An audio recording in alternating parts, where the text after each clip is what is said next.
특별히 신앙을 견고하게 하는데 가장 필요한 게 무엇이냐? 먼저는 구원이 확실해야 됩니다.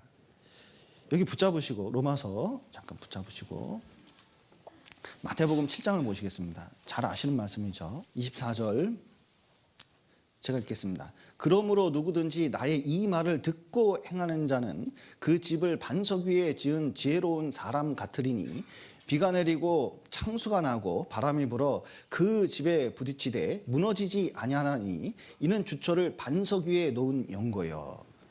여기 비유를 하고 있습니다. 모래 위에 지은 집, 반석 위에 지은 집이 있거든요. 여러분, 모래 위에 지은 집이라는 것은 이스라엘은 모래가 많지는 않아요. 근데 석회암이 많아가지고 석회암이 보면 단단한 것 같거든요. 시멘트의 원료잖아요. 단단한 것 같아요. 비 오면 좀 단단해져요.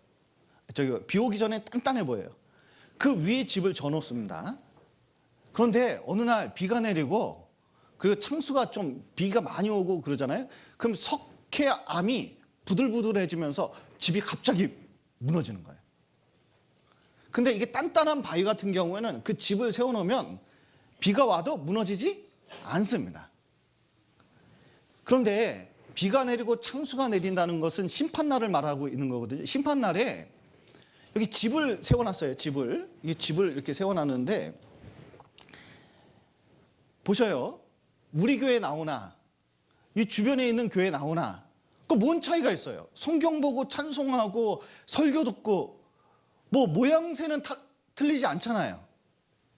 근데 나중에 하나님 보시기에 근본적인 문제가 생기는 것은 심판 날 때 구원 받았느냐 받지 않았느냐가 이게 굉장히 큰 차이거든요. 그러니까 교회의 기초가 뭐예요?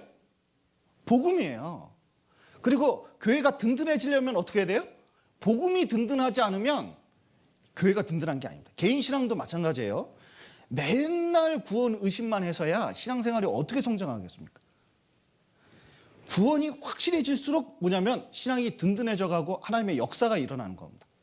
이게 교회의 기초고 개인 신앙의 기초가 복음이거든요. 여러분 사울 보십시오. 키 하나가 컸다 그러거든요. 키 하나가 컸습니다. 그리고 머리가 길었대요. 그리고 아주 잘생겼대요. 이 시대의 구준표죠. 그래서 이제 그래서 딱 하면 꽃보다 남자 있잖아요. 뭐 그 정도 수준입니다. 머리도 길어가지고 쫙 하면은 야, 뭐 얼마나 멋있었을까요? 말 타고 다니면서 휘날리면서 창 들고 다니고 그러면은 뭐 근육질에다가 막 멋있었을 거예요. 남자답고. 그리고 리더십도 있고 똑똑하고 집안도 좋지. 근데 사울이 왜 망했죠? 기초가 말씀이 아닙니다. 기초가 말씀이 아닙니다. 자기 온 생에 자기 명예 쫓아다니 그 왕자리 유지하는 게 이게 최고의 목표였거든요. 여러분 삼손 보십시오. 삼손도 힘이 그렇게 좋았어요. 그런데 삼손도 그렇게 힘이 좋았지만 삶의 기초가 여자 쫓아다니는 거였거든요. 결국 두 눈 뽑히고 인생을 마감했습니다. 힘이 좋다고 인생에 성공하는 게 아니에요. 돈이 많다고 인생이 견고해지는 게 아닙니다. 그런데 인생이 튼튼해지고 그리고 삶이 풍성해지고 그리고 하나님의 역사가 일어나는 가장 큰 방법은 다윗은 그렇게 연약해도 신앙의 기초를 하니까 얼마나 선장했습니까? 여러분 교회가 성장하는 데 가장 중요한 것은 복음이 확실해야 되는 거예요. 복음이 단순합니다. 단순한데 성경에서 가장 깊은 게 뭔지 아세요? 가장 심오한 게 뭔지 아세요? 그 복음입니다. 고린도전서 보시겠습니다. 8절 보시겠습니다. 이 지혜는 이 세대의 관원이 하나도 알지 못하였나니 만일 알았다면 영광의 주를 십자가에 못 박지 아니하였으리라.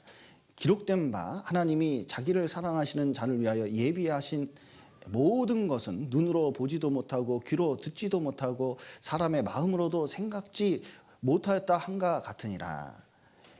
10절 오직 하나님이 성령으로 이것을 우리에게 보이셨으니 성령은 모든 것 곧 하나님의 깊은 것이라도 통달하시느니라. 여기 보면 하나님의 깊은 것이 있거든요.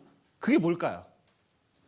그게 1절에 있습니다. 1절 보시면 형제들아 내가 너에게 나아가 하나님의 증거를 전할 때 말과 지혜의 아름다운 것으로 아니하였나니 내가 너희 중에 예수 그리스도와 그의 십자가에 못 박힌 것 외에는 아무것도 알지 아니하기로 작정하였습니다. 그러니까 여기 하나님의 깊은 것이 뭐냐면 복음을 말하는 겁니다. 여러분, 사람들은 복음을 단순한 것 취급해요. 우리도 가끔 그럴 때가 있습니다.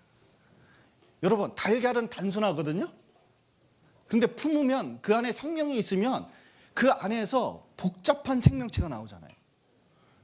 복음은 예수님께서 우리 죄를 위해서 십자가에 죽으셔서 우리 모든 죄를 용서했다는 이 단순한 복음의 내용이 있습니다.